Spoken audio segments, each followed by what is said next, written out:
వాస్తవంగా సాయిబాబా వారిని హిందువులు ఆరాధిస్తున్నారు, కానీ గ్రంథాల్లో ఎక్కడ కూడా సాయిబాబా దేవుడు అని లేదు. సాయిబాబా ఎవరు అంటే 1836లో జన్మించి 1918లో చనిపోయారు. ఆయన అసలు పేరు సైఫుద్దీన్ బాబా. ఆయన ఒక ముస్లిం కుటుంబంలో పుట్టారు. నేను దేవుడు అని ఎక్కడ చెప్పలేదు. సాయిబాబా అనునిత్యం 3 మంత్రాలు చెప్పేవారు. సబ్కా మాలిక్ ఏక్ హై, అల్లా మాలిక్, అల్లా భలా కరేగా. నేను అడుగుతున్నాను మా పండిత్ రాజశేఖర్ శర్మ సిద్ధాంతి గారిని, సాయిబాబా వారు సబ్కా మాలిక్ ఏక్ హై అన్నారా, లేక సబ్కా మాలిక్ మయం అని చెప్పారా? అంటే ఏక్ హై అని చెప్పారు. ఆయన నిజంగా గౌరవించాలంటే మనము సాయిబాబాని ఆరాధించకూడదు, సాయిబాబాని పుట్టించినటువంటి ఆ పైనున్న దైవాన్ని ఆరాధించాలి. శ్రీ సాయి లీలామృతం, రచన ఎక్కిరాల భరద్వాజ, పేజీ నెంబర్ 18 నుండి 27 మీరు పరిశీలించినట్లయితే సాయిబాబా 5 పూటలు నమాజ్ చేసేవాడు అని రాయడం జరిగింది.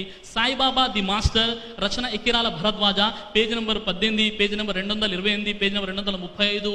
మీరు చూసినట్లయితే సాయిబాబా చెప్పారు, నేను కేవలం ఒక దేవుని దాసుని మాత్రమే, ఒక పేద ఫకీరుని మాత్రమే, నేను 5 పూటలు నమాజ్ చేస్తాను, నేను ఒక మనిషిని మాత్రమే చెప్పారు, కానీ నేను దేవుణ్ణి అని సాయిబాబా వారు ఎక్కడ కూడా చెప్పలేదు. ఈ విషయాన్ని